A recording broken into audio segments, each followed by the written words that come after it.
Votre programme d'information avec l'UIL, l'Université internationale de Libreville, le fleuron de la formation universitaire en Afrique.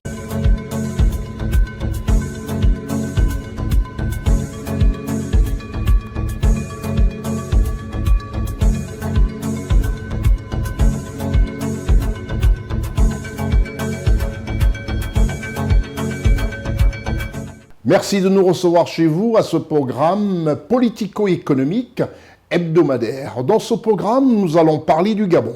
Au Gabon, ce sera l'effet ou encore l'événement CIJ, à savoir la décision de la Cour internationale de justice du côté de l'Haye.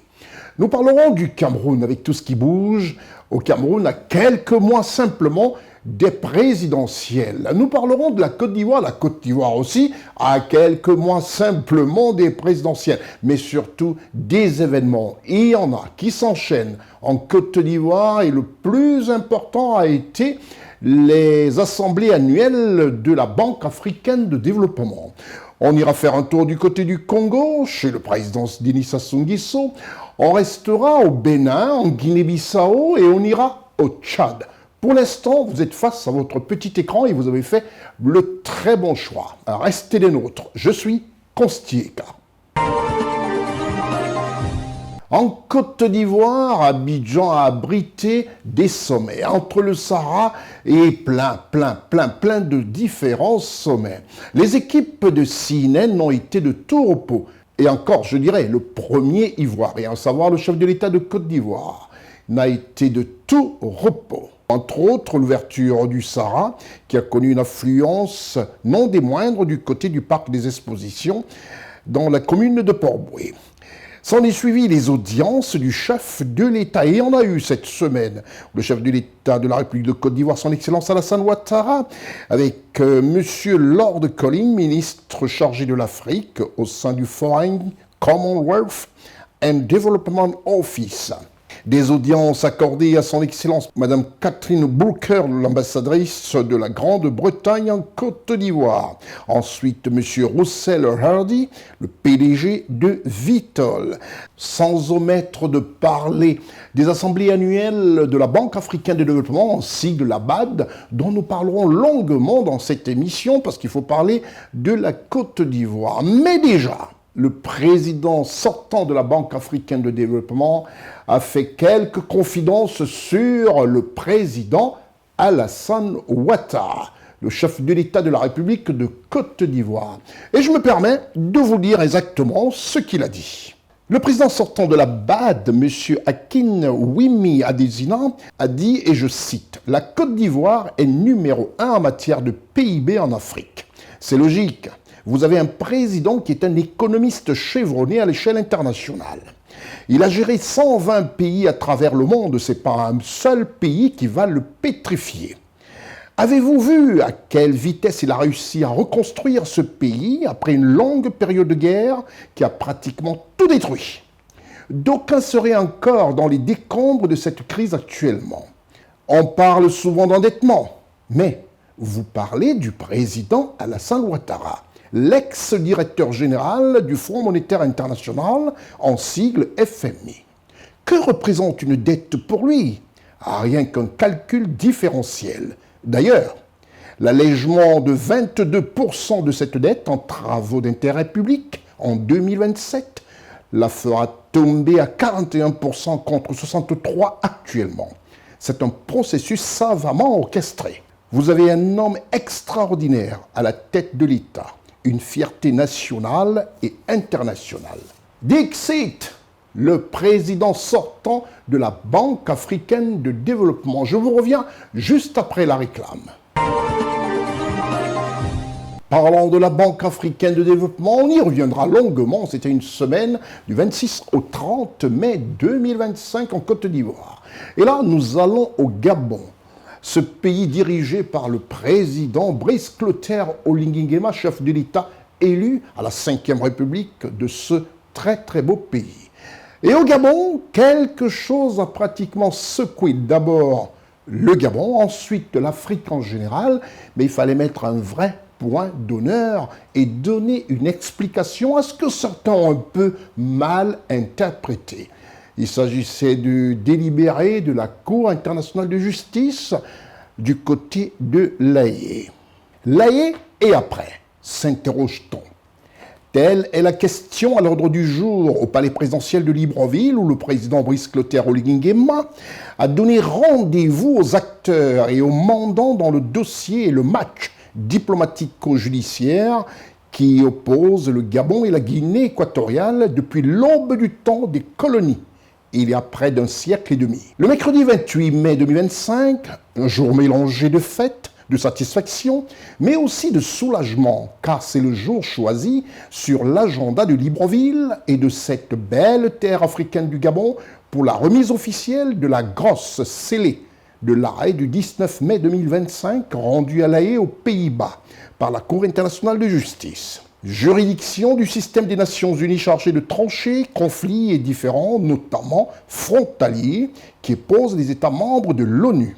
En ouverture de ce qui est véritable rapport de mission au président de la République, la parole est donnée au co-agent du Gabon, l'éminent professeur Guy Rossatang-Garignon, qui, comme en cours magistral, a fait l'économie d'une décision fort technique que beaucoup n'ont pas compris. Et du coup, se sont égarés dans des commentaires tordus, faisant dire au droit ce qu'il n'a jamais dit, induisant surtout en erreur les populations gabonaises qui ont dû craindre le pire pour leur pays.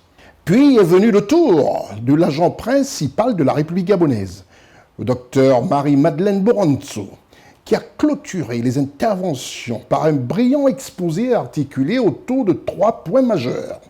Premier point, contrairement au bavardage des politiciens et de ceux qu'ils ont égarés, le Gabon n'est pas revenu bredouille de La Haye, ni de cette véritable expédition judiciaire que fut, 20 années durant, la recherche de solutions pour régler ce différend, ce cadeau empoisonné que le Gabon et la Guinée équatoriale ont trouvé dans leur berceau en l'héritant respectivement de la France et de l'Espagne.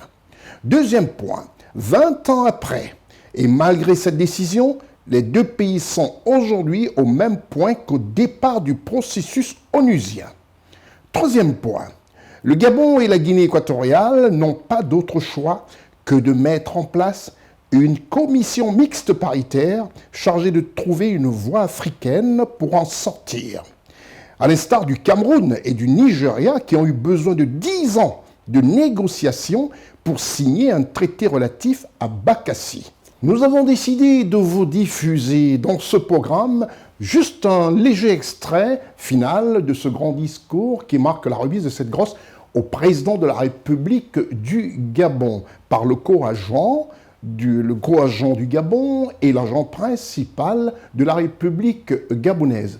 Notre chaîne de télévision vous diffusera durant une semaine ce brillant exposé pour que tout un chacun sache la vérité et que cela serve non simplement aux Gabonais, mais aussi à toute l'Afrique. On écoute ici l'agent principal du Gabon, Dr Marie-Madeleine Boranzo. Nous avons passé plus de 20 ans à essayer de trouver une solution. Et aujourd'hui, nous comptons sur les relations excellentes entre le Gabon et la Guinée équatoriale, entre votre Excellence et le président Obiang Nguema de la Guinée équatoriale, afin que les négociations qui vont nécessairement reprendre puissent aboutir à une solution définitive. J'ai donc l'honneur et le devoir de vous remettre, accompagné de co-agents qui était en même temps secrétaire permanent de la Commission nationale en charge du différent Gabon-Guinée équatoriale, de vous remettre officiellement cette décision rendue le 19 mai dernier par la Cour internationale de justice. Après avoir écouté en quelques secondes le docteur Marie-Madeleine Boranzo, morale de cette belle histoire, le problème est africain, la solution aussi. Je vous retrouve juste après la réclame. Nous revenons en Côte d'Ivoire, on parlera des présidentielles en Côte d'Ivoire et au Cameroun. On a choisi ces deux pays qui, déjà dans quelques mois, vont parler des présidentielles. En Côte d'Ivoire, 2 candidats sont déclarés et c'est de notoriété publique. Monsieur Toby Irié, candidat aux élections présidentielles 2025 en Côte d'Ivoire, est un Kenka qui a décidé de prendre son destin en main ainsi que d'apporter, selon sa vision, du bonheur aux Ivoiriens. En seconde déclaration, M. Jean-Louis Billon, brillant chef d'entreprise de Côte d'Ivoire, membre du PDCI-RDA, ancien ministre du Commerce en République de Côte d'Ivoire et député de Dabakala, lui aussi a décidé de se présenter aux élections 2025 et qui donne ici les raisons de sa candidature dans une conférence de presse ouverte à toute la presse nationale et internationale qu'il a accordée du côté d'un hôtel de la place à Abidjan. Monsieur Jean-Louis Billon, on l'écoute. Mon ambition pour la Côte d'Ivoire est intacte.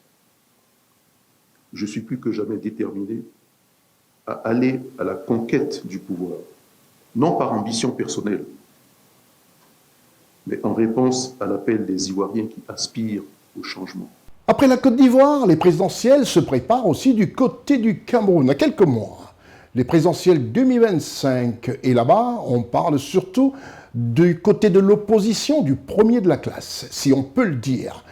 À Abidjan, en faveur des assemblées annuelles qui sont tenues du 26 au 30 mai en Côte d'Ivoire, où ce monsieur Akere Mouna y a été, et comme ça, avec une humilité incroyable, s'exprimer, rencontrer la presse nationale, internationale, ses compatriotes, qui lui vouent une sympathie et surtout un respect. Dans l'opposition camerounaise, il apparaît et ressort de tous bords, de tous ses compatriotes et autres, que ce soit ceux au Cameroun, ceux de la diaspora, qu'il est pratiquement le premier de la classe. Au Cameroun, celui considéré comme premier de la classe parmi les figures de l'opposition camerounaise, et ceci par nombreux avertis, nombreux économistes africains, qui tous, comme lui, se sont retrouvés, ici même en Côte d'Ivoire, à Abidjan, à la faveur des assemblées annuelles de la Banque africaine de développement, en sigle la BAD.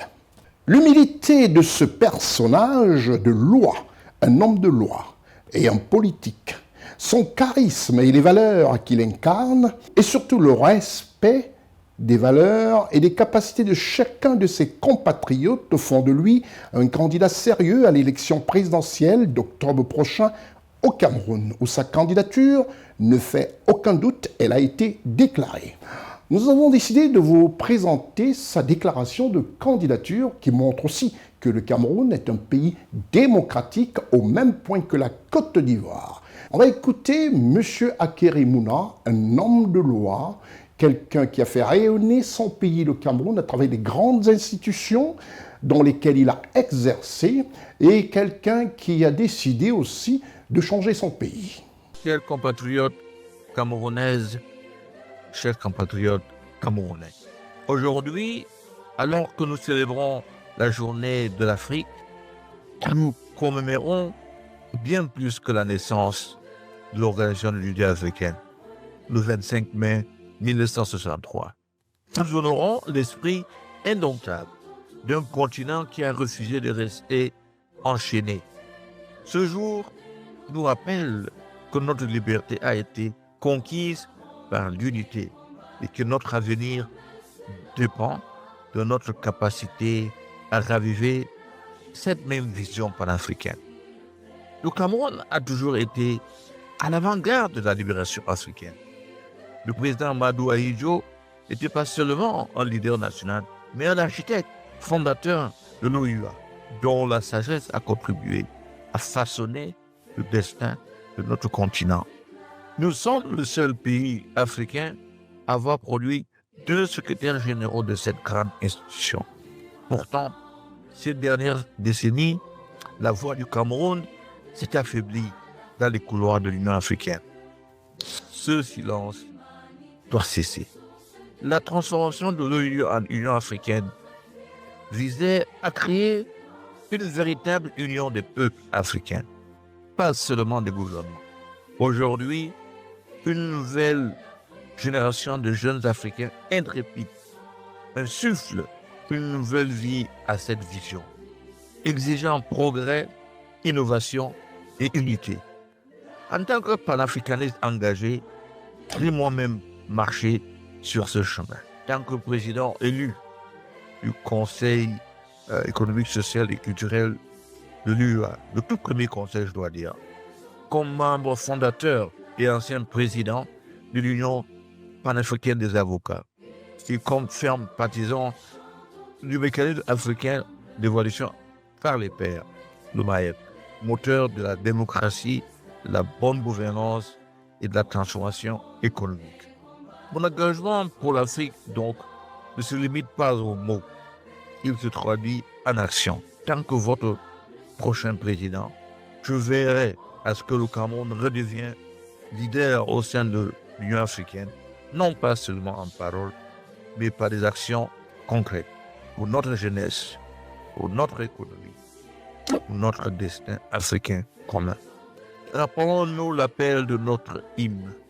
Unissons-nous tous et célébrons ensemble les victoires de notre libération.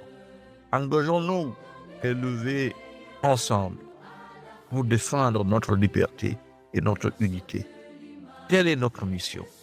Ensemble, nous resterons la voix du Cameroun, retrouverons notre leadership panafricain et bâtirons un futur digne des sacrifices de nos ancêtres. Joyeuse journée de l'Afrique. Vive le Cameroun, vive l'Afrique. Je vous remercie.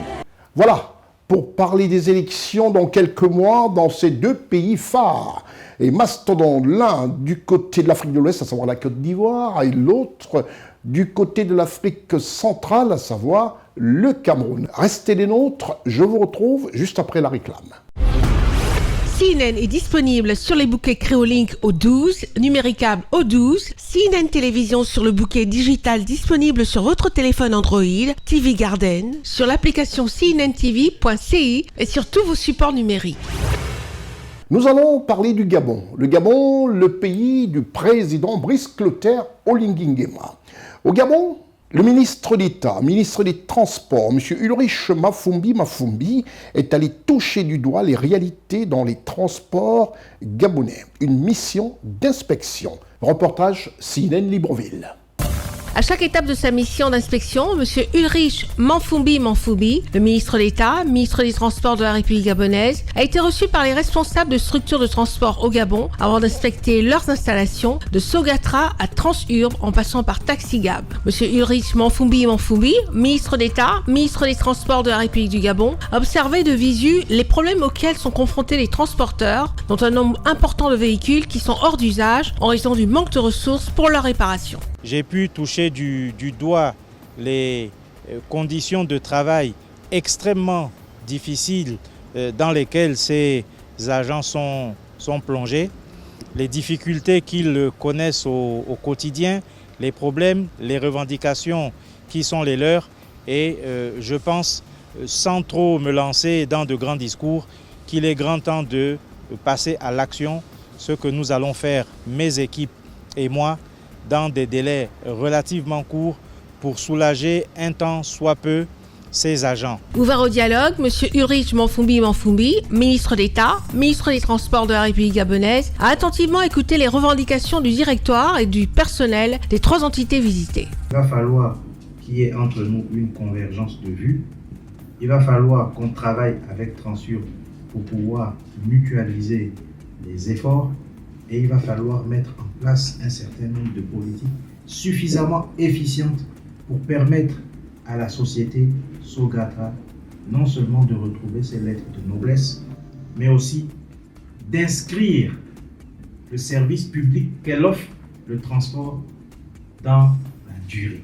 D'après M. Ulrich Mafumbi, ministre d'État, ministre des Transports de la République gabonaise, il est nécessaire d'entreprendre une véritable restructuration du transport terrestre au Gabon. Et cela implique entre autres la fin de la gratuité qui a prévalu pendant de nombreuses années et une refonte du cadre juridique pour revitaliser l'industrie du transport au Gabon.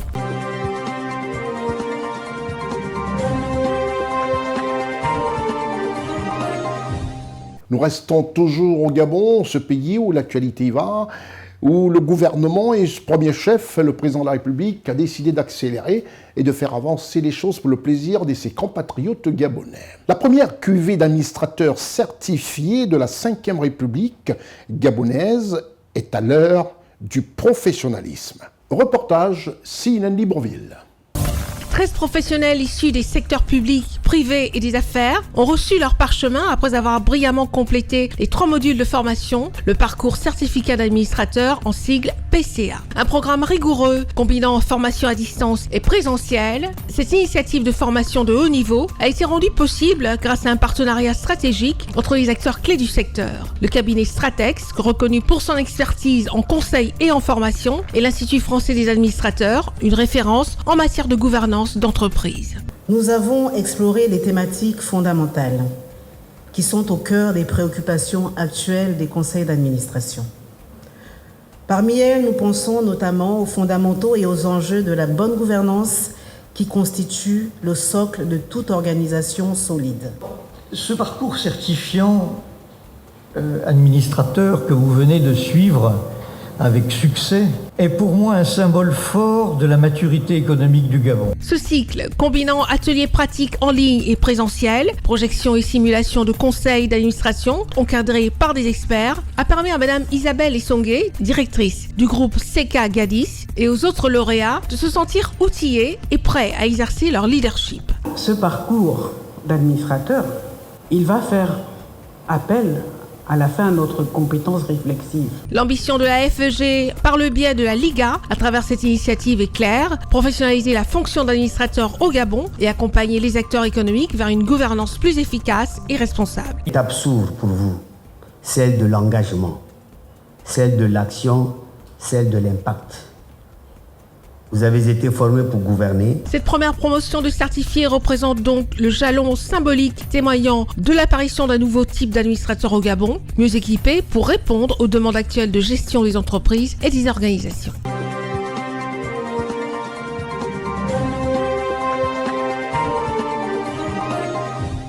Quand on parle de Libreville et quand il faut qu'on quitte Libreville, on marque toujours une pause pour parler de notre partenaire officiel qui est une oasis prête à former de nombreux Africains pour les mettre sur le marché du travail. L'UIL, Université internationale de Libreville. L'Université internationale de Libreville, reconnue d'utilité publique grâce à son partenariat avec l'État, est un établissement privé d'enseignement supérieur à vocation scientifique et technologique composé, entre autres, de l'École polytechnique de Libreville, de la Faculté de droit et des sciences politiques, de l'Institut international de recherche biomédicale et biotechnologie, de l'Institut supérieur de gestion et d'économie appliquée, et de l'École de médecine et de pharmacie. Son ouverture sur le monde du fait de ses partenariats avec les prestigieuses universités et institutions internationales lui permettent de s'arrimer à plusieurs systèmes de formation et de délivrer des diplômes reconnus. DUT, licence, ingénieur, master recherche et professionnel, exécutive MBA, doctorat. Venez vous former à l'exécutive MBA de l'UQAM Canada au métier de l'économie, gestion, du droit et de la science politique de l'industrie médicale et pharmaceutique. Devenez technicien supérieur ou ingénieur à l'Université internationale de Libreville, le fleuron de la formation universitaire en Afrique.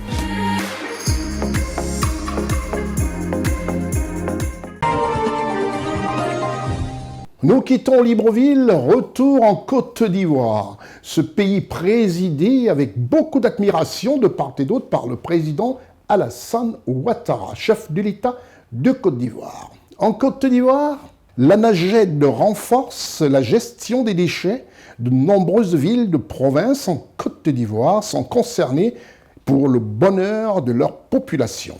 Reportage Ousmane Koulibaly, Séverin Tchatchoua, Marcel Bassolé. Le vendredi 23 mai 2025, du matériel de salubrité d'un montant de 578 805 646 francs a été remis au siège de l'Agence nationale de gestion des déchets, ANAGED, à Abidjan, à 8 communes, dans le cadre du programme d'appui aux collectivités, en sigle PAC, marquant ainsi la clôture du programme 2024, qui a permis d'équiper au total 84 communes en matériel de salubrité. Les communes bénéficiaires sont celles de Ferkessédougou, Douékoué, Bleu Loléquin, de Douacro, de Tortilla, de Gueyo, de Grands Atris et de Caracaro. L'objectif étant de renforcer la gestion des déchets, d'améliorer durablement le cadre de vie des populations. On est régulièrement confronté à la gestion des déchets et avoir ce si gros don venant de la NAGED, en tout cas c'est un gros soulagement pour nos services techniques. Maintenant à nous de bien l'utiliser, de bien pouvoir mettre ça au service de la population et d'en faire bon usage. Djokwe, c'est la porte d'entrée de l'Ouest. Il y a des dépôts sauvages un peu partout. Ça vient combler un grand vide qu'on avait à Djokwe. Nous disons merci à la directrice de la NAGED. Nous disons grand merci au président de la République qui est l'initiateur. Il s'agit de tracteurs robustes, de tricycles, de débroussailleuses efficaces, de poubelles adaptées et bien d'autres équipements indispensables, notamment des poubelles, des balais, des gants. Cette initiative s'appuie dans le programme d'appui aux collectivités locales. Cette initiative s'inscrit dans la vision de l'ANAGED de renforcer durablement les capacités des collectivités territoriales en matière de gestion des déchets. Depuis 2013, notre engagement s'est traduit par la dotation en matériel de nombreuses communes, mais aussi par des formations ciblées et l'élaboration de plans d'action concrets. Pour l'édition 2025, l'ANAGED se projette avec le projet communautaire de solidarité axé sur l'économie circulaire. Il s'agit d'une approche novatrice qui créera des emplois locaux tout en valorisant nos déchets, transformant ainsi un défi en opportunité.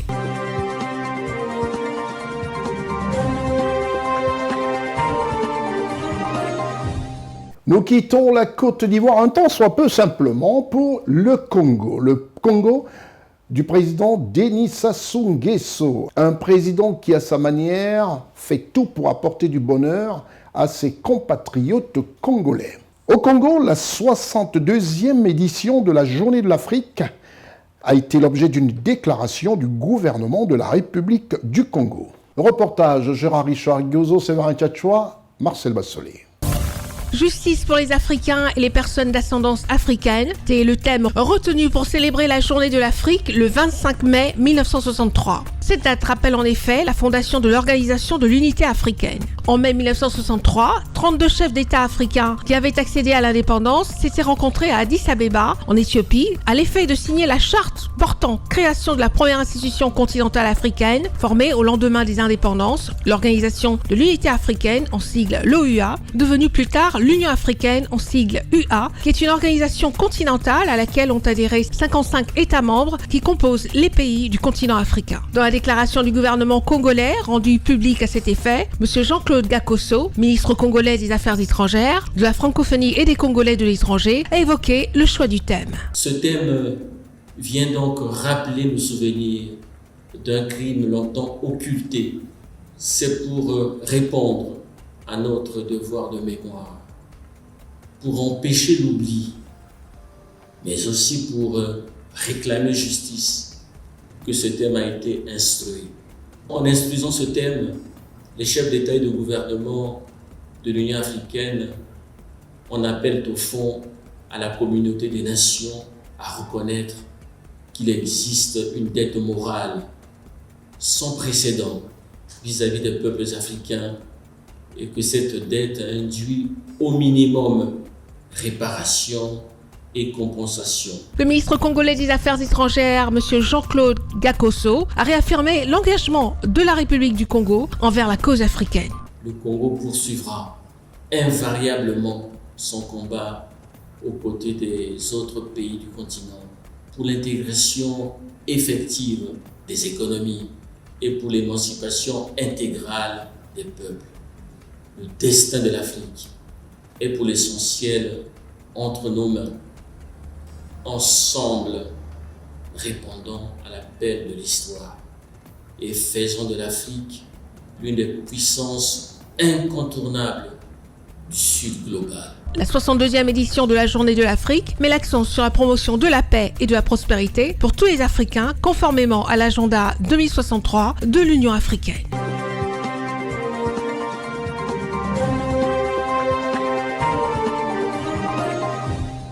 Après le Congo du président Denis Sassou Nguesso, nous allons du côté de l'Afrique de l'Ouest et là on fait escale au Bénin.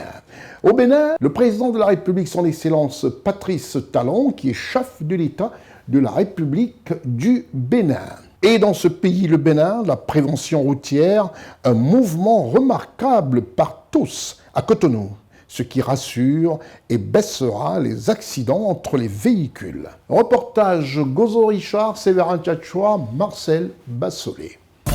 Malgré une température de 42 degrés Celsius à l'ombre, les forces de l'ordre patrouillent avec détermination et bravent la chaleur de l'asphalte. Le radar de la police républicaine surveille attentivement la route, prête à sanctionner les excès de vitesse. 81 et 66 en cours.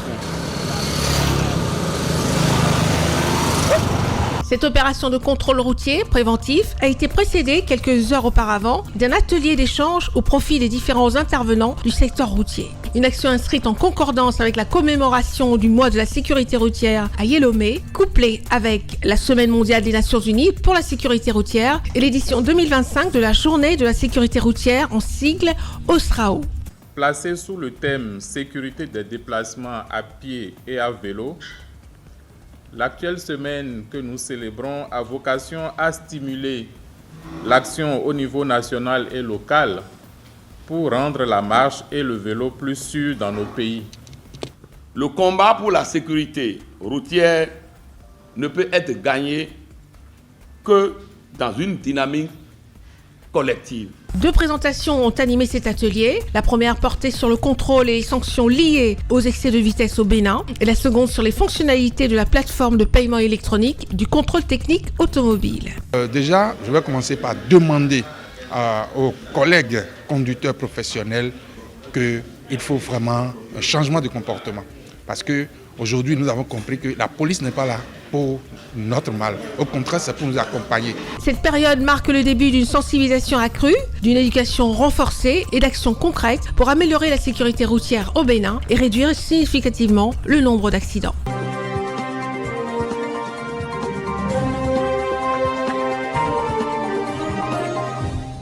On quitte le Bénin pour la Guinée-Bissau. Ce petit pays, on n'en parle pas souvent, mais qui est un pays africain. Et nous avons décidé, nous, sur Consti Week News, de parler de l'Afrique. Et de montrer toujours ce qu'il y a de positif en Afrique pour faire rêver nos jeunes générations de croire en leur Afrique et en leur pays. Nous allons en Guinée-Bissau. Le président sénégalais a été accueilli en grande pompe pour sa première visite en Guinée-Bissau, comme nous le rapporte ici Gérard Richard Gozo, Séverin Tchatchoua et Marcel Bassolé.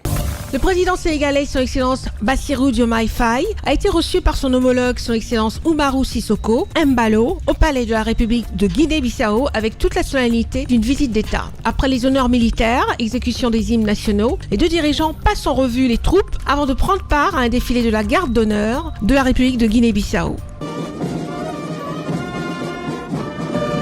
L'autre moment marquant fut la remise des clés de la ville de Bissau au président de la République du Sénégal, son excellence Bassirou Diomaye Faye, par le maire, un geste symbolique soulignant l'importance que les autorités bissau-guinéennes accordent à cette visite d'État qu'effectue le chef de l'État sénégalais dans un pays frère. Le Sénégal et la Guinée-Bissau entretiennent en effet des relations privilégiées fondées sur des liens historiques et culturels. Le soutien constant du Sénégal pendant la lutte de libération nationale ainsi que durant les crises politiques, institutionnelles et sécuritaires qui ont frappé la Guinée-Bissau a davantage rapproché les 2 pays. Une visite très importante pour la Guinée-Bissau. Comme vous le savez, le président Faye, c'est le premier président sénégalais et première fois qu'un président sénégalais effectue une visite d'État en Guinée-Bissau. Donc, ça c'est remarquable, inoubliable. Et pour te dire aussi que cette visite nous a permis de faire le tour d'horizon de nos relations qui existent depuis 1900. Là, je viens de découvrir que depuis 1966, qu'on a à l'époque PAGC, Mouvement de Libération, Amilcar Cabral, avait déjà les accords avec Sénégal. Et Sénégal était toujours sensible au problème de Guinée-Bissau. D'ailleurs, quand il y a des situations indésirables en Guinée-Bissau, on part tous pour Sénégal. On a vécu cette expérience pendant nos guerres civiles et tout le monde est parti au Sénégal. C'était bien accueilli et l'hospitalité. Et les Bissau-Guinéens au Sénégal, ils se sentent à la maison. Et vice-versa ici. C'est pour cela que pour nous, les Bissau-Guinéens, et pour le peuple sénégalais aussi, c'est très important cette visite. C'est donc une nouvelle impulsion dans le renforcement des liens fraternels entre le Sénégal et la Guinée-Bissau, une dynamique que les deux dirigeants souhaitent consolider. Ma présence à Bissau, pour la 3e fois en l'espace d'1 an, et les nombreuses visites au Sénégal du président Barrow témoignent de l'excellence des relations entre nos deux pays. Avec le président Barrow, nous avons discuté des liens spécifiques et historiques de bon voisinage et de parenté entre les deux pays et nous nous sommes engagés à les consolider. Je voudrais exprimer ma satisfaction de la riche coopération dans plusieurs domaines entre le Sénégal et la Guinée-Bissau, notamment la défense et la sécurité, l'éducation, la formation et la santé, l'agriculture et la pêche pour ne citer que cela. Je voudrais assurer que le Sénégal sera toujours aux côtés de la Guinée-Bissau dans ses actions de renforcement de sa sécurité et de sa stabilité. Nous avons fait un large tour d'horizon de l'actualité et des nombreux défis communs qui nous interpellent, notamment l'instabilité et les risques de désintégration de la CEDEAO, la crise du multilatéralisme, la crise économique et financière, le déséquilibre dans la gouvernance mondiale, la pauvreté, le terrorisme et le changement climatique. Monsieur le Président, je vous renouvelle mes remerciements pour l'accueil chaleureux et pour l'hospitalité et toutes les marques d'attention dont j'ai bénéficié ainsi que ma délégation. Un accord de coopération culturelle a été signé à l'occasion de cette visite d'État du président de la République du Sénégal, son Excellence Bassirou Diomaye Faye, en Guinée-Bissau. La convention intègre un programme d'exécution et un accord de coproduction et d'échange cinématographique. Le chef de l'État sénégalais, son Excellence Bassirou Diomaye Faye, a reçu des mains de son homologue, son Excellence Oumarou Sissoko Embalo, la médaille d'Amical Cabral. Il est de la plus haute distinction décernée en Guinée-Bissau.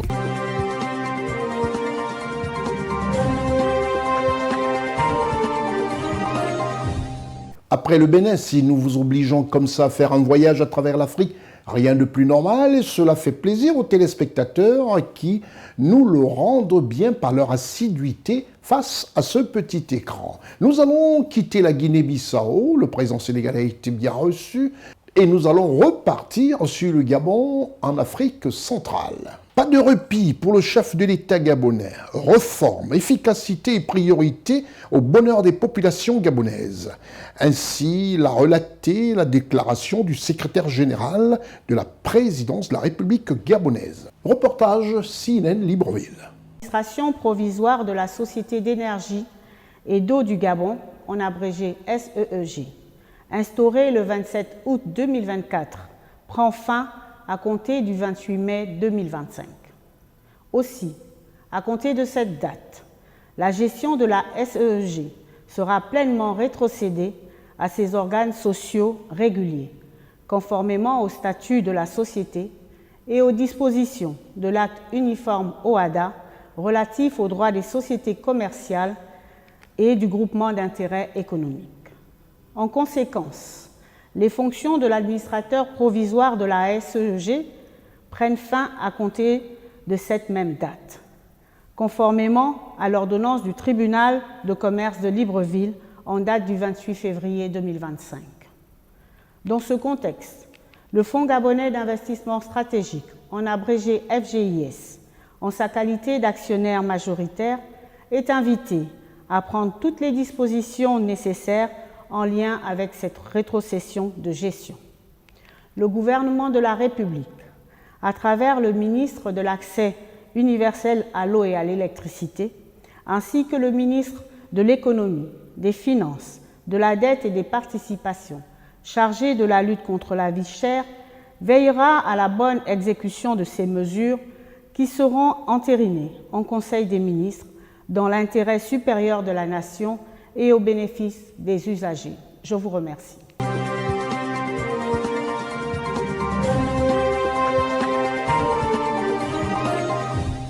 Un petit clin d'œil à notre partenaire officiel du côté de Libreville au Gabon, l'UIL.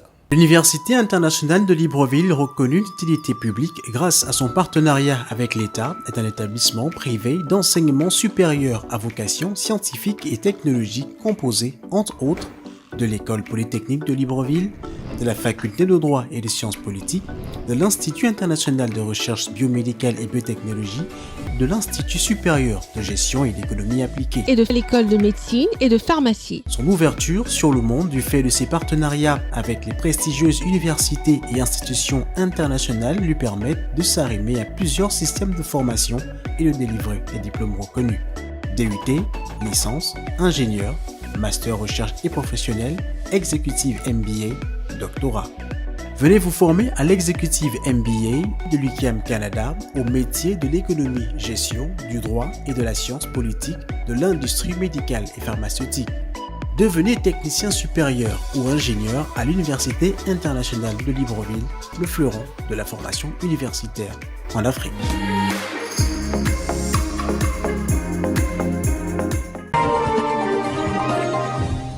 Voilà, vous êtes parent, vous avez un enfant qui va être bachelier, ou alors vous n'avez plus envie de faire des grandes dépenses en les envoyant en hexagone. Une adresse, c'est celle que vous venez de voir à l'instant, l'UIL, université qui vous ouvre grand ses portes. Restez des nôtres. Nous quittons le Gabon maintenant pour le Burkina Faso, ce pays présidé par M.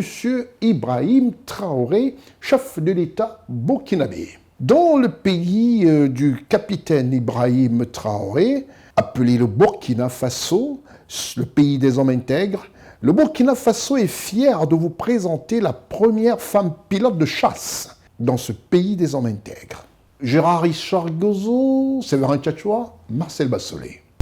Le sous-lieutenant Maryse Traoré se prépare pour un exercice de vol solo à bord de l'Embraer EMB 314 Super Tucano. Chaque étape est cruciale et exécutée de façon rigoureuse avec son instructeur. Elle passe tout en revue. Ensuite, le briefing prévoit l'inspection minutieuse de l'appareil en vérifiant chaque point de sécurité avant de monter à bord de l'Embraer EMB 314 Super Tucano. Le sous-lieutenant Maryse Traoré est la toute première pilote d'avion de chasse au Burkina Faso et elle officie à l'escadron E-16, base aérienne 210 de Bobo-Dioulasso, deuxième ville du pays. Le sous-lieutenant Maryse Traoré a été formée en Chine pendant 4 ans. Elle a passé avec brio la phase pratique du vol solo. J'étais passionnée par les avions et les vols, mais mon rêve était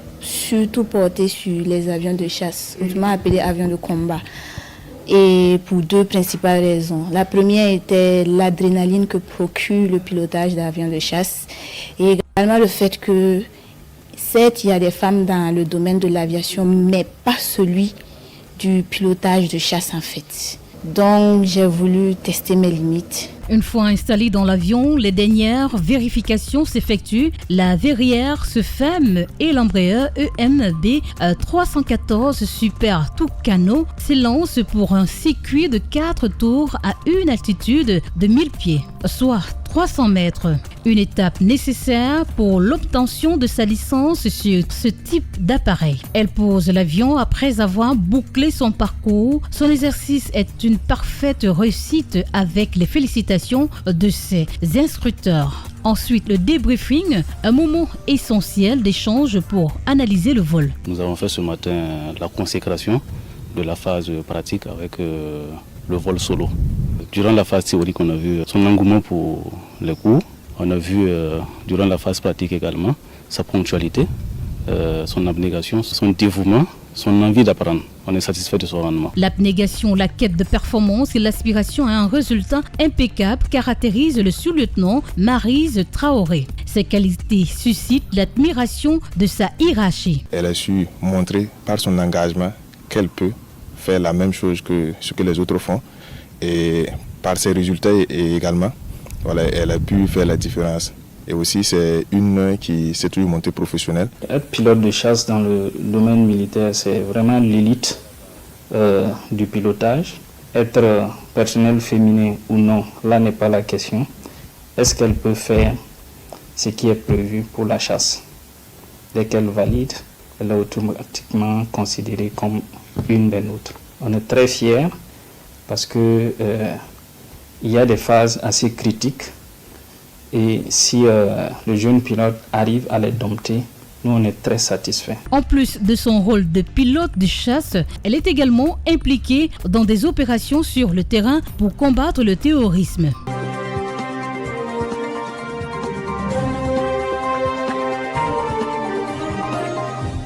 Ah, cette belle Afrique que les colons ont pratiquement segmentée.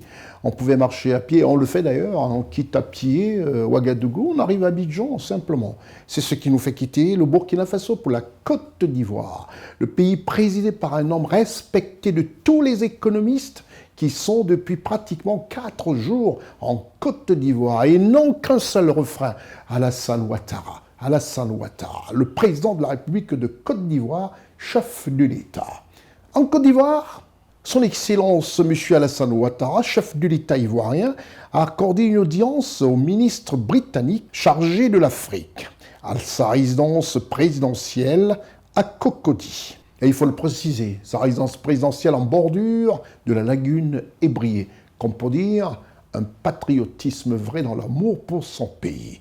Reportage depuis la résidence du palais présidentiel de la République de Côte d'Ivoire, Ousmana Koulibaly, Séverin Tchatchoua, Marcel Bassolé.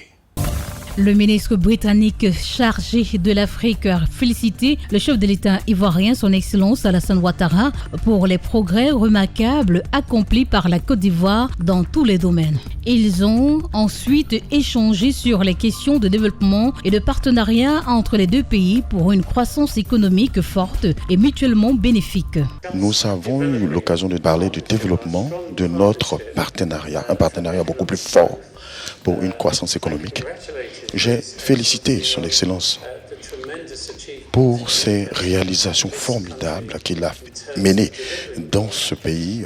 Nous pouvons créer des conditions pour accroître le commerce, l'économie, dans l'intérêt de la Côte d'Ivoire et de la Grande-Bretagne pour que nous soyons dans une situation de gagnant-gagnant. Nous avons donc mis l'accent sur des délégations économiques, de l'éducation pour qu'il y ait accès aux universités et nous avons eu une rencontre formidable. Le ministre britannique chargé de l'Afrique a par ailleurs rappelé l'importance des délégations économiques et des hommes d'affaires dans l'exploitation des potentialités économiques des deux pays et relevé la volonté du Royaume-Uni de faciliter l'accès des universités britanniques aux étudiants ivoiriens. Les relations entre la Côte d'Ivoire et le Royaume-Uni se concentrent sur la coopération économique et politique, en particulier dans les domaines de l'investissement, du développement durable et de la transition énergétique. Il est à noter que le ministre directeur de cabinet du président de la République, M. Fidel Sarasoro, le ministre du Commerce et de l'Industrie, M. Souleymane Diarra-Souba, et le secrétaire général de la présidence de la République, Madame Masseri Touré Koné, ont pris part à cet entretien.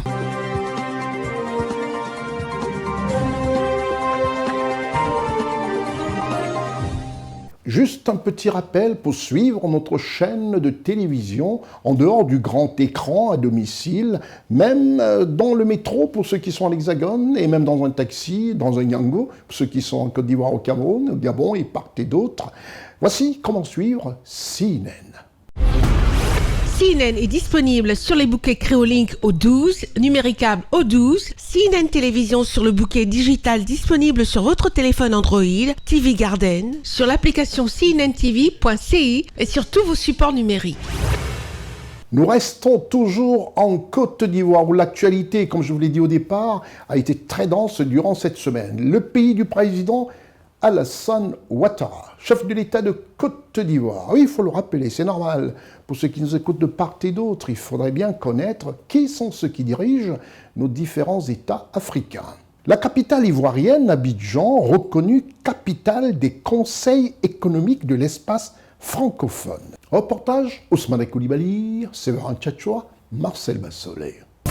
L'ouverture de l'Assemblée générale de l'Union des conseils économiques et sociaux et institutions similaires des États et gouvernements membres de la francophonie UCSIF le lundi 26 mai 2025 à Abidjan marque un moment fort de la coopération francophone. Autour des présidents de conseils économiques et sociaux, des partenaires internationaux et des représentants d'institutions nationales, les réflexions portent sur les grands défis contemporains, dérèglement climatique, montée des inégalités, consolidation de la paix, renforcement de la cohésion sociale. Ce rendez-vous, en effet, incarne l'esprit d'une coopération agissante qui s'appuie sur les vertus du dialogue et de la solidarité, socles sur lesquels se fonde la francophonie institutionnelle et consultative.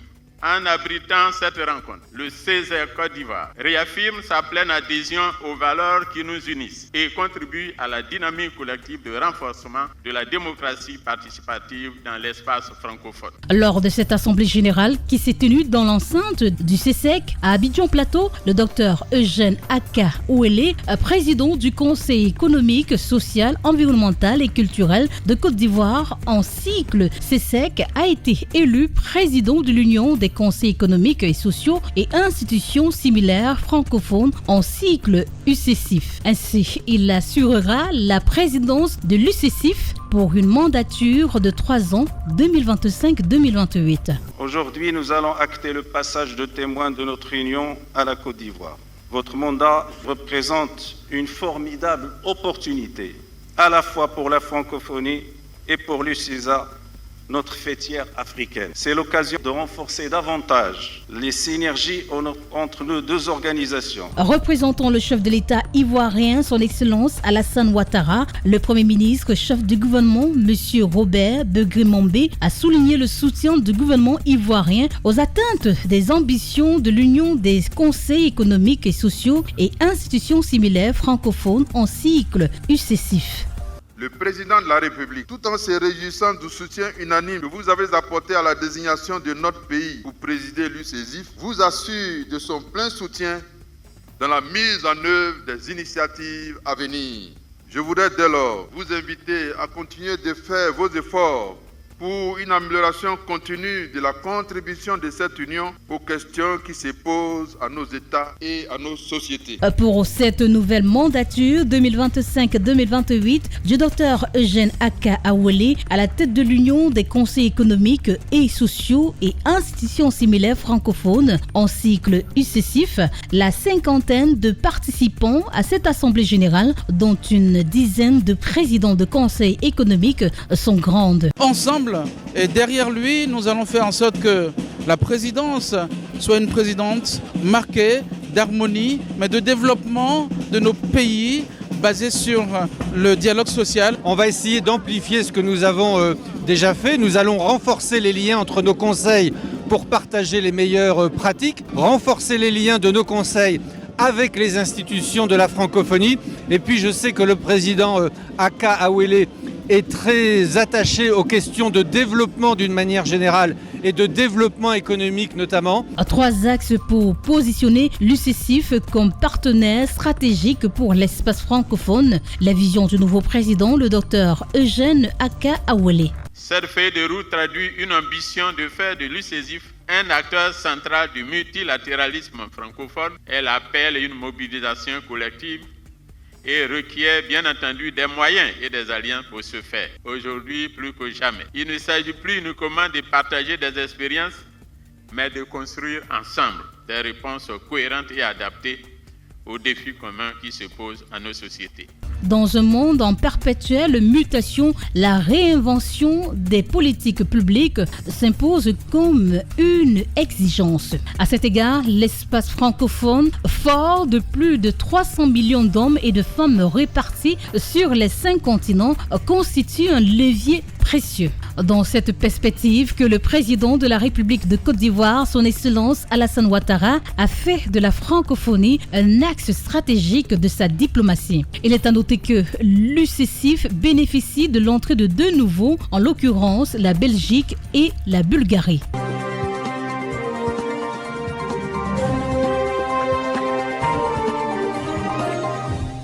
Toujours en Côte d'Ivoire, peut-on dire sans le moindre sourcillement que la Côte d'Ivoire est la première croissance d'Afrique subsaharienne, comme l'attestait d'ailleurs à l'instant, en début de cette émission, le président sortant de la Banque africaine de développement.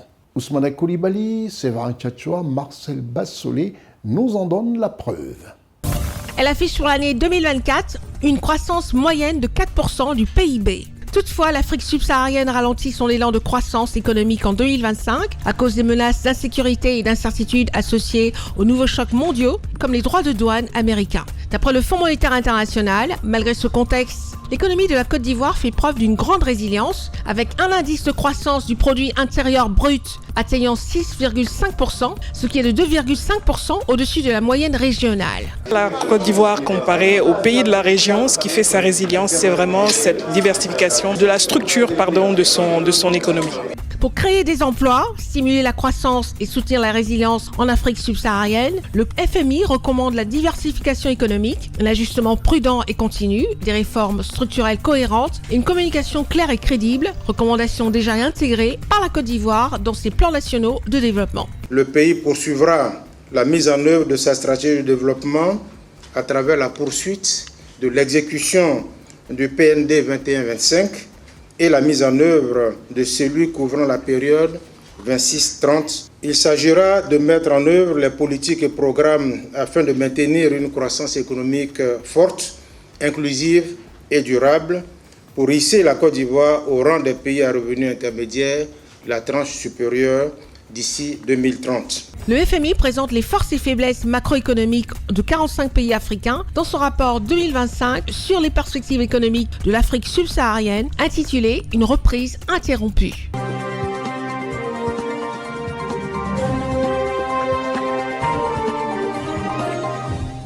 Nous restons toujours en Côte d'Ivoire pour parler finances, pour parler économie. Ce pays du président Alassane Ouattara, un économiste aguerri, reconnu de part et d'autre et par tous. Les assemblées annuelles 2025 des conseils des gouverneurs du groupe de la Banque africaine de développement, en sigle BAD, se sont tenues à Abidjan, Sofitel, Hôtel Ivoire, en République de Côte d'Ivoire, du 26 au 30 mai 2025.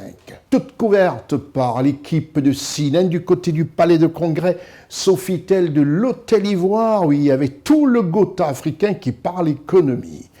Et avec en tête de file le président qui accueillait d'ailleurs tout ce beau monde, y compris les chefs d'État. Vous en saurez beaucoup plus en regardant ce reportage d'Ousmane Coulibaly, Séverin Tchatchoua, Joraï Chagozo et Marcel Bassolé depuis le palais des congrès de l'Hôtel Ivoire d'Abidjan.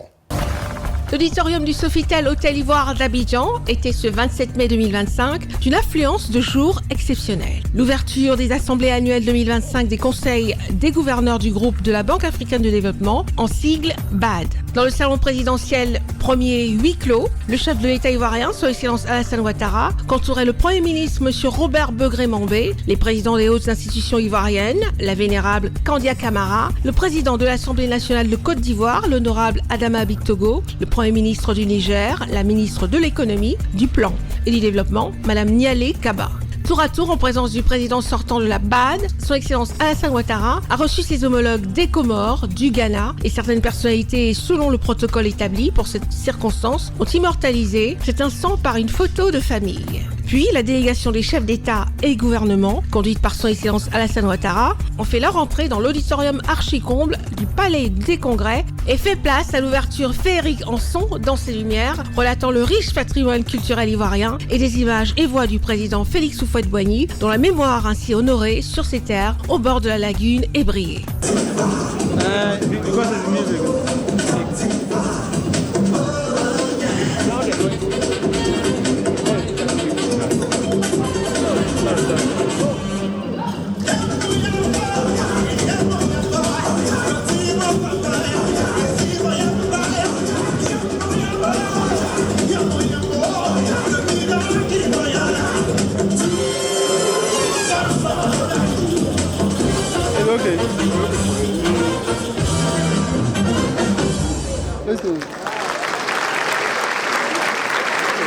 vidéo du secrétaire général de l'ONU, M. Antonio Guterres, projetée sur écran géant, qui s'est félicité des efforts déployés pour atteindre les objectifs de développement durable de l'agenda 2063 de l'Union africaine et pour bâtir un système financier mondial plus équitable. Sous le regard attentif de son Excellence Alassane Ouattara, président de la République de Côte d'Ivoire, aux côtés de ses homologues de l'Union des Comores et du Ghana, leurs Excellences Azali Assoumani et John Dramani Mahama, des vice-présidents de la République et des premiers ministres, dont celui de la Côte d'Ivoire, M. Robert Begré-Mambé, le président de la BAD, M. Akinwumi Adesina, ainsi que des présidents d'institutions de notre pays, des gouverneurs et des membres du conseil d'administration de la BAD et plusieurs partenaires de l'institution financière. La présente édition des assemblées annuelles de la BAD, qui se tient du 26 au 30 mai 2025, sera marquée par l'élection du nouveau président du groupe en remplacement de l'actuel président, M. Akinwumi Adesina. La ministre de l'économie, du plan et du développement de la Côte d'Ivoire, Mme Nialé Kaba, par ailleurs présidente des conseils des gouverneurs de la BAD, s'est dite fière d'accueillir cet événement en Côte d'Ivoire. C'est avec un immense honneur et une profonde joie que je prends la parole pour vous souhaiter la cordiale bienvenue à Abidjan, à l'édition 2025 des assemblées annuelles du groupe de la Banque africaine de développement. Akwaba, welcome, bienvenue, en attendant que des voix plus autorisées le fassent. La Côte d'Ivoire est particulièrement honorée et fière d'accueillir une fois encore cet événement majeur ici même dans le pays hôte du siège de la Banque. Ce choix est un symbole fort de confiance, de fraternité et d'attachement à notre maison commune. À cet égard, je voudrais exprimer ma profonde gratitude au président de la République, son Excellence M. Alassane Ouattara, dont le soutien infaillible a permis d'accompagner avec efficacité chaque étape des préparatifs de cette cérémonie. Merci, Monsieur le Président, pour cette grandeur d'engagement au service de l'Afrique.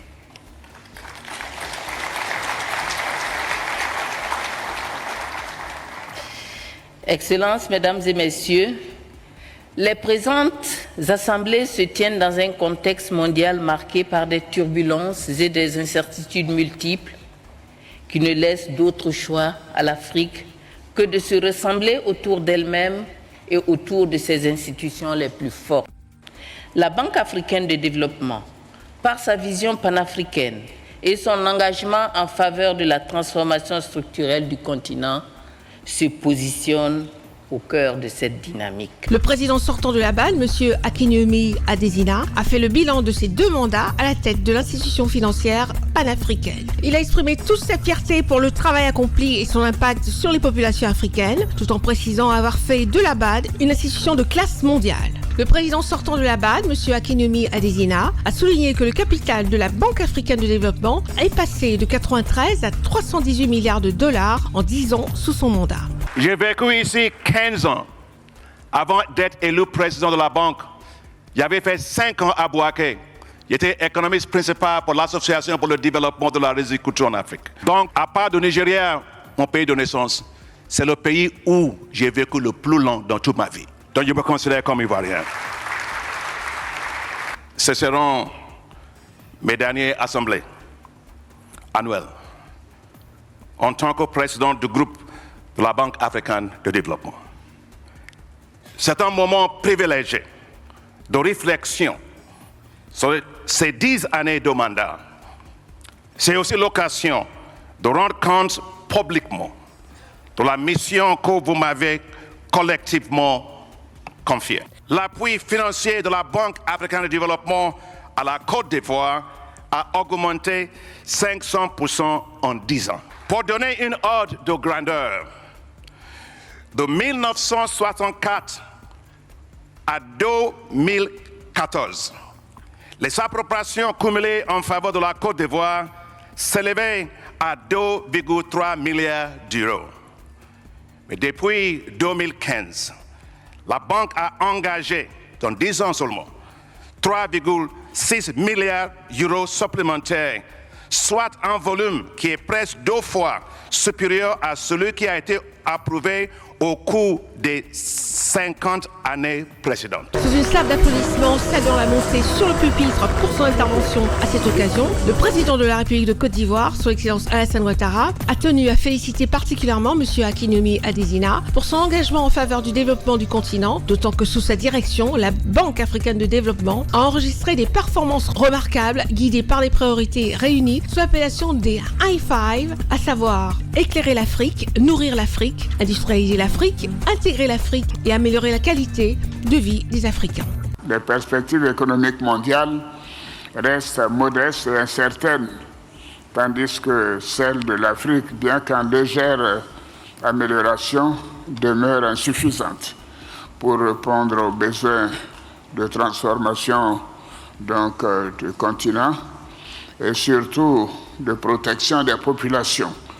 Je me réjouis donc du thème des présentes assemblées annuelles qui nous invite à tirer, je cite, le meilleur parti du capital de l'Afrique pour favoriser son développement.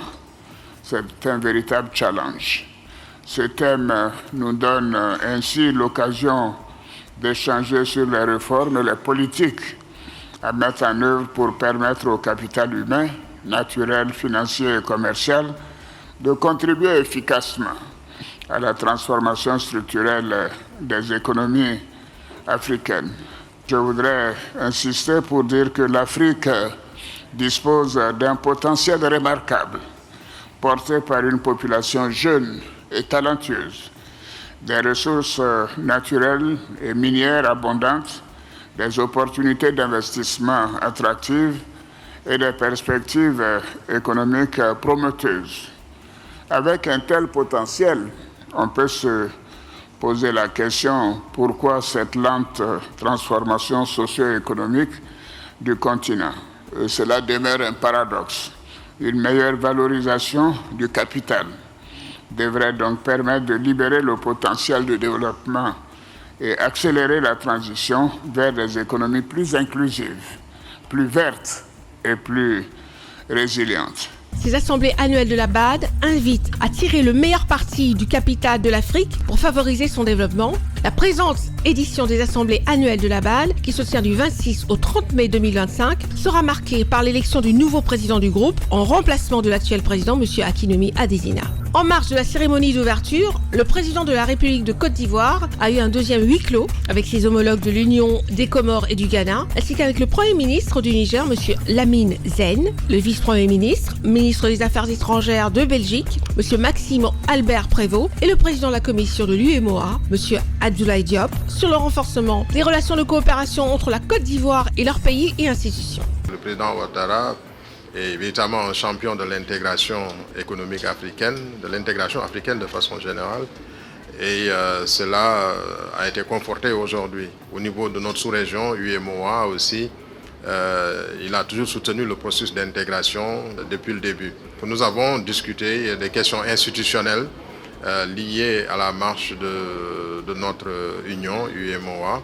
Et je pense que des orientations très précises nous ont été données et que nous serons appelés à dérouler dans le cadre des activités que nous mènerons prochainement. Nous avons des projets à faire fructifier et pour lesquels nous souhaitons être réellement dans une démarche de partenariat. Nous avons rappelé aussi les accords qui ont été signés sur les questions migratoires. Des protocoles d'entente aussi sur les questions d'affaires internationales sont en voie d'être conclus. Voici quelques-unes des illustrations des liens forts qui unissent nos deux nations et que nous avons bien l'intention, avec le nouveau gouvernement belge, de pouvoir renforcer. C'est alors qu'après les audiences accordées par son Excellence Alassane Ouattara, président de la République de Côte d'Ivoire, marquant ainsi la fin de cette journée du 27 mai 2025, les équipes de CNN Télévision ont recueilli quelques impressions des participants. Saluer le travail important qui a été fait par le président Adesina pendant ses 2 mandats à la tête du groupe africain de la BAD.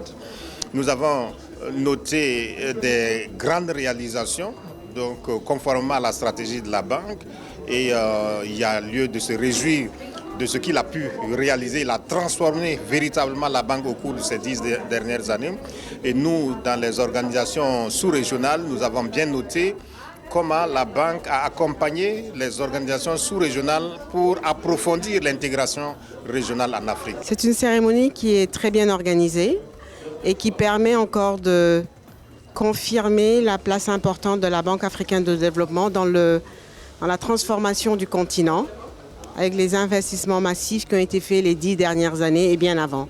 Alors la cérémonie d'ouverture marque un bilan très très positif pour le président sortant de la BAD, qui a réussi en 10 ans à doubler les engagements de la BAD comparé des 50 ans passés en fait finalement. Donc il y a un bilan très très positif et puis il y a un vrai impact d'après les chiffres qui ont été présentés.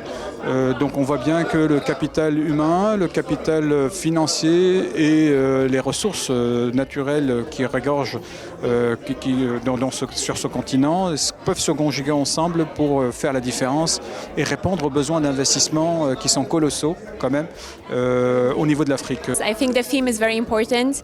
We talk about Africa's regional integration between the markets, increasing trade facilitation, and making the Africa capital work for Africa development. So I think, increasing independence, improved transparency, regional integration and economic cooperation is very important, and this has been the main theme throughout the sessions.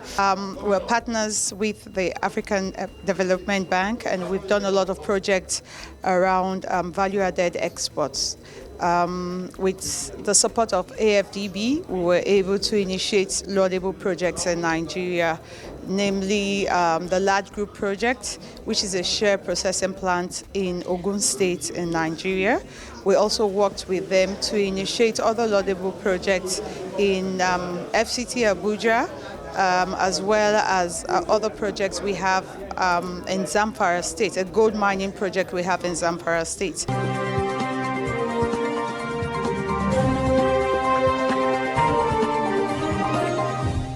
Nous quittons la Côte d'Ivoire pour le Tchad. Le Tchad, ce pays présidé par son Excellence Mahamat Idriss Déby Itno, chef de l'État tchadien, est un pays où il se passe des choses pour le grand bonheur des Tchadiens. À savoir, parlons de l'inauguration du stade olympique Maréchal Idriss Déby Itno. Reportage Gérard Chagozo, Séverin Tchatchoua, Marcel Bassoli. Le président de la République du Tchad, le maréchal Mahamat Idriss Déby Itno, a officiellement inauguré le 23 mai 2025, jour marquant l'an 1 de son investiture à la magistrature suprême, le stade olympique maréchal Idriss Déby Itno de Mandjaffa. Ce joyau architectural, don de la République populaire de Chine, est d'une capacité de 30 000 places assises. La cérémonie officielle de coupure de ruban et de dévoilement de la plaque inaugurale s'est déroulée en présence d'un parterre de personnalités nationales et celles venues de l'extérieur, ainsi qu'un impressionnant public majoritairement jeune. Le géant complexe sportif maréchal Idriss Déby Itno est destiné à l'épanouissement de toutes les disciplines sportives. C'est la traduction dans les faits du 4e chantier du programme politique du président de la République du Tchad, le maréchal Mahamat Idriss Déby Itno. Ce 4e chantier a pour finalité de bâtir un plan ambitieux pour la jeunesse et les sports. Il est également le fruit de l'amitié et de la coopération agissante gagnant-gagnant entre la République populaire de Chine et le Tchad. 5 interventions ont marqué la cérémonie d'inauguration. Souhaitant la bienvenue à ses hôtes, le maire de la ville de Djamena, M. Senoussi Hassana Abdoulaye, a exprimé toute sa reconnaissance au maréchal Mahamat Idriss Déby Itno pour ce grand investissement au profit de la jeunesse. Ce stade olympique est le symbole éclatant de la politique du président de la République en faveur de la jeunesse, a-t-il déclaré. Faisant la présentation technique du stade, l'ingénieur Tang Shangfang de l'entreprise en charge de la construction a éclairé l'assistant sur toutes les commodités qui s'y trouvent. Selon lui, le dit stade est doté d'un terrain de football répondant aux normes internationales, des terrains de basketball, de handball, de volleyball, de tennis, de lancer de poids, ainsi que des installations annexes complètes capables d'accueillir la Coupe d'Afrique des Nations. Selon lui, le stade est bâti sur une superficie de 33 000 mètres carrés. Sa construction a immobilisé 1963 travailleurs tchadiens sur une durée de 5 ans.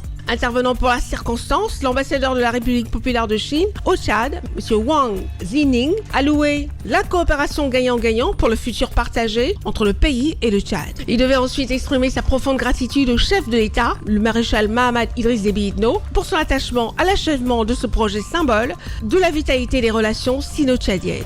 Il devait rendre un vibrant hommage au défunt maréchal du Tchad qui a posé la première pierre et dont aujourd'hui le stade olympique porte son nom. Monsieur Mahamad Béchir Chérif, représentant des compagnons du défunt maréchal du Tchad Idriss Déby Itno, a, au nom de tous les membres de la famille biologique, politique, baminis, compagnons de lutte, sympathisants et admirateurs du défunt maréchal, remercié le chef de l'État pour l'honneur fait à l'illustre disparu. Le ministre de la Jeunesse et des Sports, monsieur Maïdé Hamid Loni, par ailleurs président du comité d'organisation, a déclaré que l'inauguration du stade olympique est placée sous le triple sceau politique, sportif et diplomatique. Pour lui, Aman Jaffa est célébré ce 23 mai 2025 à la fois le premier anniversaire de l'investiture du maréchal Mahamad Idriss Déby Itno à la magistrature suprême, la jeunesse tchadienne et la robustesse de l'amitié entre le Tchad et la Chine. Le ministre de préciser que le sport étant fédérateur, c'est grâce au sport que le Tchad, dans toute sa diversité et sa grandeur, est réuni à Mandjaffa autour d'un projet commun, celui de l'unité nationale,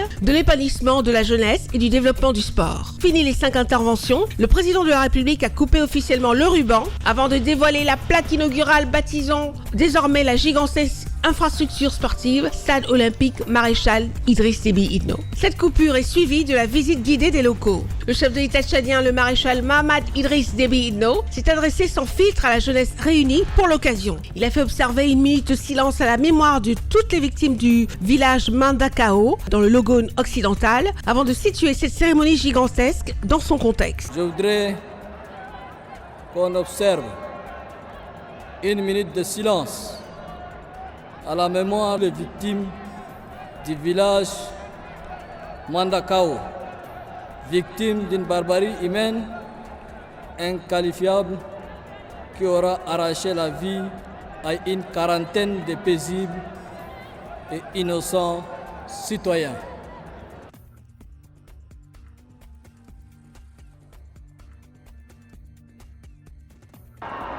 Merci. Gloire à Dieu, grâce auquel nous vivons aujourd'hui un moment historique, un moment qui restera dans les annales des sports tchadiens, mais aussi dans les annales de l'histoire de l'amitié Tchad-Chine. Nous sommes réunis en masse dans cette cérémonie gigantesque et haut en couleur pour célébrer ensemble un événement majeur et exceptionnel. Chers compatriotes, ce joyau que nous inaugurons aujourd'hui ne doit pas rester simple infrastructure. Elle doit devenir un sanctuaire du mérite, une école de la discipline, un carrefour de brassage et un vivier de performances sportives respectables. Pour conclure son discours, le maréchal Mahamad Idriss Déby Itno a choisi les mots justes pour s'adresser à la jeunesse. Je cite: « Partout où je vois votre volonté, partout où je vous trouve engagé, je vous donnerai mon soutien. Car c'est ensemble que nous traduirons en actes notre vision d'un Tchad plus apaisé, plus grand, plus beau et plus prospère. » Enfin, le président de la République a adressé ses vifs remerciements aux membres du comité d'organisation pour les efforts conjugués dans la parfaite organisation de cet événement et toutes les personnes mobilisées à tous les niveaux pour donner un cachet particulier à cette cérémonie impressionnante. Le deuxième temps fort de la cérémonie d'inauguration du stade olympique Maréchal Idriss Déby Itno est le coup d'envoi par le maréchal Mahamad Idriss Déby Itno du match de gala. Un match ayant opposé l'équipe et l'export à Aiglon FC de Djamena.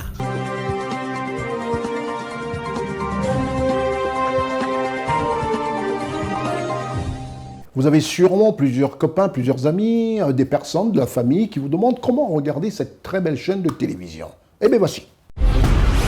CNN est disponible sur les bouquets Créolink au 12, numéricable au 12, CNN Télévision sur le bouquet digital disponible sur votre téléphone Android, TV Garden, sur l'application cnntv.ci et sur tous vos supports numériques.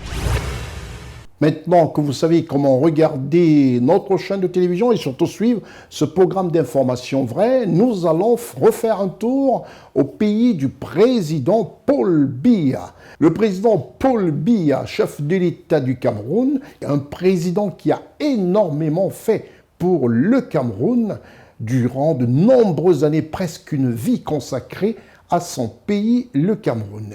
Et dans ce pays, le Cameroun, nous allons parler des prouesses aussi de cet homme. le directeur général de la CNPS, à savoir M. Noël Olivier Mikulumvondo Akame. Au Cameroun et à Yaoundé principalement, parlons du café littéraire, initié par le top management de la CNPS au Cameroun, rendu à sa 9e édition. Reportage d'Acrio Franck Denir, Séverin Tchatchoua, Eric Bikek, Gérard Ishagozo et coordination Jean-Marie Mbega. La Caisse nationale de prévoyance sociale du Cameroun, CNPS, a abrité le 15 mai 2025 dans ses locaux à Yaoundé, capitale du Cameroun, la 9e édition du Café littéraire. Cette édition du Café littéraire présentait l'ouvrage que venait de commettre la jeune auteure Marie Abesolo, intitulé « Les bases juridiques de la paye au Cameroun ». Préfacé par M. Noël Alain Olivier Mikulumvondo Akame, directeur général de la CNPS Cameroun, en présence de M. Hervé Akame, modérateur, les cadres d'administration de la CNPS, des juristes, des patrons d'entreprise, des employés du secteur privé ainsi que des membres des familles, amis et connaissances. Le livre traite essentiellement du droit social. L'auteur présente la paye au Cameroun comme un droit social et politique, en tenant compte de la valeur du travail lorsqu'il est rémunéré, mais peut être également perçu comme substance créatrice de valeur. Faut-il changer la nature du travail ou alors travailler autrement? Une réflexion épistémologique sur le travail s'impose. Les patronats devraient faire beaucoup d'efforts en termes d'amélioration des grilles salariales. Elles sont largement basses. Notre SMIC est encore bas. Ça veut dire qu'il y a encore des travailleurs qui peinent, qui vont au travail, qui viennent le matin, mais qui sont pauvres. Le travail pauvre est en train d'augmenter au Cameroun et on devrait un peu freiner cette croissance-là. D'où la nécessité de revaloriser les salaires, de revaloriser les grilles salariales et de permettre à ceux qui donnent leurs efforts au quotidien d'avoir quand même quelque chose qui ramène à la maison. Et aussi, nous interpellons ces entreprises-là qui bénéficient des retenues fiscales. Je parle sur la CNPS, au FNE, au Crédit Foncier, de faire en sorte que ces travailleurs-là qui contribuent à faire vivre ces entreprises aient le sentiment que les retenues qui sont faites sur leur salaire servent à quelque chose. C'est-à-dire qu'on ne soit pas en train d'avoir le certificat qui est coupé, voilà, alors qu'on paye des impôts par rapport à ça. Donc vraiment qu'il y ait un juste équilibre entre les impôts qui sont retenus et la rétribution que le travailleur voit de ce qu'on fait de ses impôts. À travers cet ouvrage de plus de 400 pages, présenté en 4 parties, l'auteur nous instruit sur le traitement social des entreprises, les éléments du salaire, l'amélioration des droits des travailleurs à l'ère de la globalisation financière. La séance interminable de questions-réponses et des dédicaces a montré à suffisance l'intérêt que suscite un tel ouvrage dans la société camerounaise. L'auteur vient de mettre à nouveau un document important pour les gestionnaires de ressources humaines, pour les collaborateurs qui ont un lien avec la paye, et cela permet une lisibilité dans le secteur où chacun avait l'habitude de mettre n'importe quelle rubrique. Aujourd'hui, avec ce document, nous sommes sûrs que les questions, les grèves liées à la paye pourront un peu estomper. Les observations, peut-être que je n'ai pas encore bien lu l'ouvrage, mais que tel qu'on l'a présenté et que tel qu'on a suivi toutes les explications, je crois que c'est un livre que toutes les entreprises devraient exploiter. Marie Abesolo est une jeune Camerounaise passionnée et consultante en ressources humaines. Elle cumule 13 années d'expérience dans le domaine. L'ouvrage « Les bases juridiques fiscales et sociales de la paye au Cameroun » est son 8e livre. Il est vendu au prix de 35 000 francs et est visible sur toute l'étendue du territoire national, dans les librairies et autres grandes surfaces marchandes.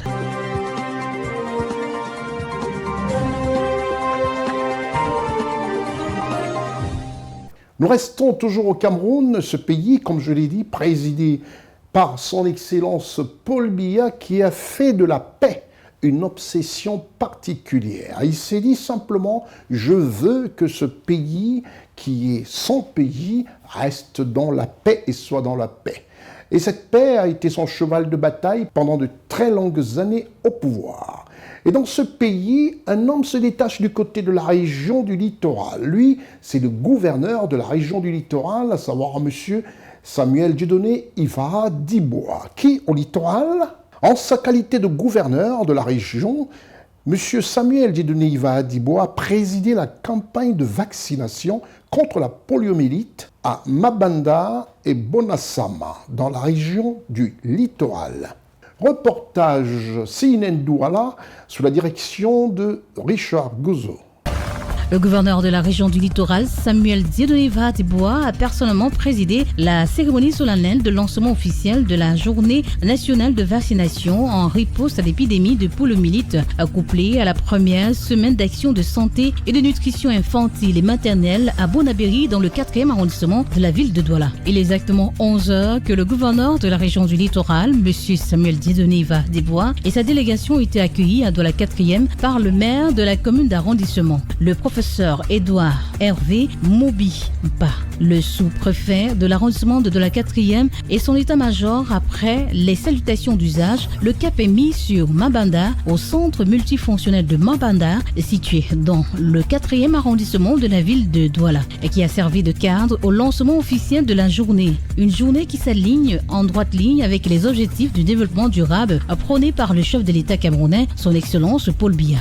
Face à la résistance de certaines personnes, le gouverneur de la région du littoral, un bon père de famille, a demandé de revenir à l'essentiel avant de joindre la parole aux actes suivis des autorités présentes. Pendant que nous faisons des beaux discours à l'ombre, mais cet enfant subit ce soleil depuis des heures. Cela doit nous donner une leçon. Nous aimons nous sentir confortables sous nos climatiseurs. Pendant qu'une journée comme celle qui est réservée à l'enfant, on ne s'en occupe même pas beaucoup. Les mamans même qui portent des bébés là, la maman de cet enfant est à l'ombre, mais l'enfant est au soleil, ça va, elle est à l'aise. Je n'ai donc pas de discours à faire. Mais le vrai discours, c'est celui-ci. Que nous prenions une certaine attention. C'est pourquoi nous sommes là. Le général a chanté tout à l'heure. Il a fallu qu'il passe devant nous pour qu'on dise que réellement ce virus fait mal. Donc faisons très attention. Occupons-nous de ces enfants-là. C'est eux qui vont nous garder demain. Mais si nous commençons à les brimer au soleil, à les fouetter, à les assassiner comme certains l'ont fait il y a quelques jours, c'est regrettable. L'homme n'a plus de cœur à la place de la poitrine. Quelle méchanceté.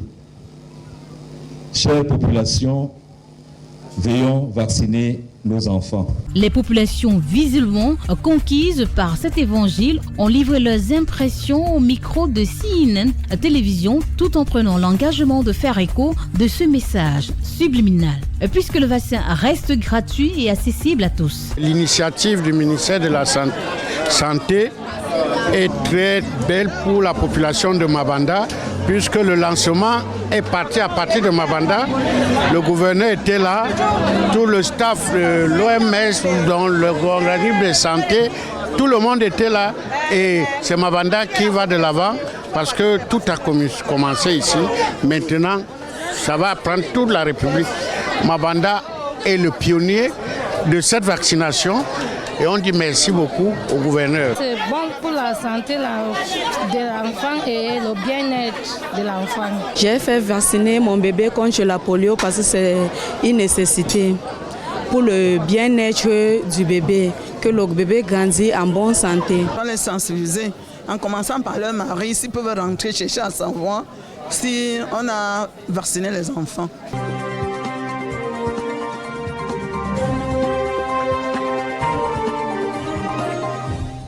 Rien de plus normal que de boucler cette émission en quittant le Cameroun pour la Côte d'Ivoire et reparler enfin de qui est-ce qui a été porté à la tête de la Banque africaine de développement, les assemblées générales annuelles de la Banque africaine de développement qui sont déroulées ici même à Abidjan du 26 au 30 avec de nombreuses personnalités qui parlent économie et sont intéressées par l'économie africaine. Et comme je vous l'ai dit au début de cette émission, la figure de proue de l'opposition camerounaise, M. Akere Mouna, y était un homme de loi, quelqu'un qui a guéri à la gestion dans sa branche spécifique des hautes responsabilités qui lui ont été accordées dans des hautes instances africaines.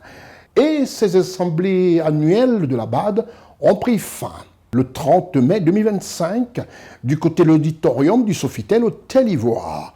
Le nouveau président élu de la Banque africaine de développement en sigle BAD est connu.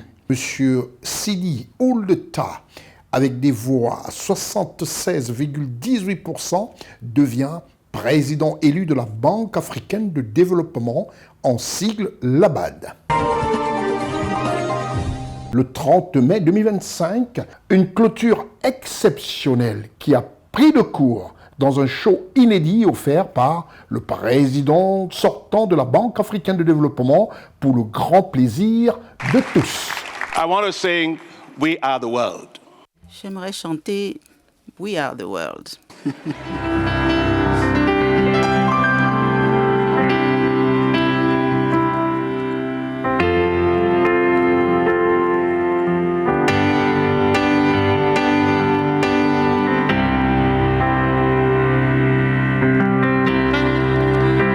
There comes a time when we hear the Sunday call, when the world must come together as one. There are people dying, and it's time to lend a hand to life. There's greater gift of all. We can go on pretending day by day that someone somewhere will soon make a change. We are all a part of God's greater family, and the truth should know love is big. And the world, we are the children, we are the one, a better day, so let's start giving. We make it, we're saving our whole life.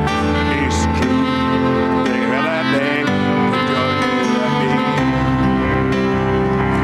We are the one. Please rise and sing it with me. Please. We are the one. So let's start singing.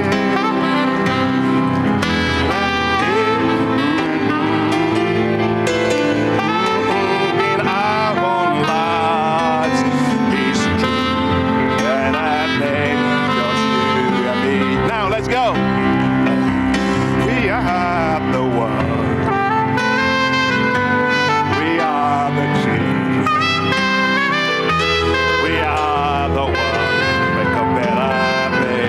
So let's start. Thank you. Please be seated.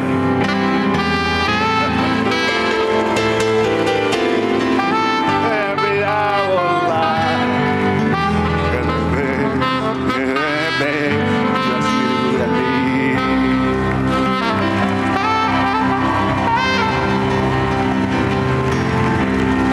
Thank you. C'est alors que le ministre congolais, dont le pays reçoit du 25 au 29 mai 2026 les assemblées de la BAD, a permis à l'équipe de CNN d'obtenir ses impressions. Je suis M. Ludovic Alfred Massamba, ministre conseiller à l'ambassade de la République du Congo en République de Côte d'Ivoire. Mes impressions à l'issue de ces assises, c'est des impressions de joie et de fierté en ce qui concerne l'organisation de ces assises, de ces 60e Assemblée annuelle de la BAD. La Côte d'Ivoire a fait une démonstration d'une parfaite organisation, ainsi que le secrétariat général de la BAD. Et la ministre Nialé Kaba l'a reconnu que les deux équipes ont travaillé en synergie pour y parvenir. Donc je suis très satisfait de la manière dont ces assemblées se sont déroulées. Et les prochaines assemblées se tiendront du 25 au 29 mai 2026 à Brazzaville, mon pays. Et je suis très content que nous assurons la relève de la Côte d'Ivoire, que ces assemblées se tiennent chez moi. Nous allons nous atteler pour que l'organisation soit aussi parfaite, sinon plus que parfaite, que ce à quoi on vient d'assister. Et ceci clôt cette semaine des assemblées annuelles de la Banque africaine de développement, sigle LABAD. Toujours ce 30 mai 2025, en début de soirée, le chef de l'État ivoirien a reçu dans sa résidence de Cocody Golf le Premier ministre sénégalais, M. Ousmane Sonko, en visite en Côte d'Ivoire. Accueilli pour la circonstance sur le perron de la résidence du président de la République par le Premier ministre ivoirien, M. Robert Begré Mambé, dans un accueil chaleureux à l'ivoirienne, pour enfin 2 heures d'horloge d'entretien entre un père et son fils, dans une ambiance détendue, assortie néanmoins d'un tête-à-tête dont le Premier ministre sénégalais, M. Ousmane Sonko, livre aux caméras de CNN la quintessence de cet entretien. Nous venons d'avoir eu l'honneur d'être reçus par son Excellence, M. le Président de la République de la Côte d'Ivoire, son Excellence, M. le Président Alassane Dramane Ouattara, qui nous a reçus avec la délégation gouvernementale que je conduisais et qui nous a offert la possibilité d'avoir un long entretien à tête après pour échanger sur la collaboration bilatérale d'abord entre nos deux pays. Comme vous le savez, nous l'avons dit ce matin avec le Premier ministre, c'est une collaboration qui date de très longtemps, peut-être même avant l'avènement de nos États, sous leur forme actuelle, mais qui s'est confortée dès après les indépendances avec l'action solidaire des présidents Houphouët-Boigny et Léopold Sédar Senghor. Tous les présidents qui sont succédés à la tête de nos États ont renforcé cette collaboration et c'est le cas aujourd'hui entre le président Alassane Dramane Ouattara et le président Bassirou Diomaye Diakhar Faye. Et nous avons largement discuté de cette collaboration qui doit être renforcée, rehaussée, parce que nous avons encore énormément de marge à grappiller. Nous avons également énormément de domaines à explorer dans le cadre de cette collaboration. Et plus cette collaboration sera saine et forte, mieux ça vaudra pour toute la sous-région. Nous avons également échangé sur la situation des deux pays, séparément ou la situation intérieure. Nous avons passé en revue. J'ai discuté avec le président Ouattara qui s'est beaucoup préoccupé de ce qui se passe au Sénégal et vice-versa. Et je lui formule à nouveau tous mes remerciements pour cet égard et cet honneur qu'il m'a témoigné aujourd'hui. Nous avons également échangé de la situation de la sous-région, qui, comme vous le savez, est confrontée à plusieurs défis. Le défi le plus important, c'est le défi sécuritaire, évidemment, qui aujourd'hui frappe certains de nos États, mais qui menace tous les autres États, le Sénégal et la Côte d'Ivoire compris. Nous avons largement échangé sur les voies et moyens de sortir de cette situation, sur les voies et moyens aussi de consolider les ensembles que nous avons sous-régionaux, de travailler à renforcer la fraternité entre tous les États et tous les pays de ces ensembles sous-régionaux, mais également les défis économiques, qui sont les vrais défis du continent, indépendamment de la question sécuritaire. J'ai tendance à dire que ce 21e siècle doit être le siècle de l'Afrique. Si nous, Africains, l'avons compris, nous avons tout le potentiel pour le faire. Et je ne vois pas pourquoi nous ne réussirons pas à le faire là où tous les autres ensembles, le Golfe, l'Asie, l'Occident, tout le monde a réussi à faire cette mue. Et c'est la combinaison de tous les efforts et de toutes les générations qui nous permettra de réussir à atteindre cet objectif-là. Et nous avons constaté ensemble de fortes convergences de points de vue sur toutes les problématiques que nous avons évoquées. Évidemment, j'ai démarré cet entretien par transmettre à son Excellence le Président Alassane Dramane Ouattara les salutations et les hommages de son homologue sénégalais, en l'occurrence le Président Bassirou Diomaye Faye. Donc je suis ce soir de cet entretien très satisfait, mais surtout réconforté que l'avenir des relations entre la République de Côte d'Ivoire, qui est une pièce maîtresse dans notre ensemble sous-régional, et la République du Sénégal, ces relations ont de beaux jours devant elles, et que nous ne ferons pas moins que nos devanciers. Nous ferons beaucoup plus certainement, avec, sous le leadership des deux présidents, et avec la contribution active des deux gouvernements. Et c'est en résumé ce qui s'est dit aujourd'hui lors de cette audience. CNN est disponible sur les bouquets Créolink au 12, numéricable au 12, CNN Télévision sur le bouquet digital disponible sur votre téléphone Android, TV Garden, sur l'application cnntv.ci et sur tous vos supports numériques. C'est terminé pour cette émission Consti-ECA All Week News.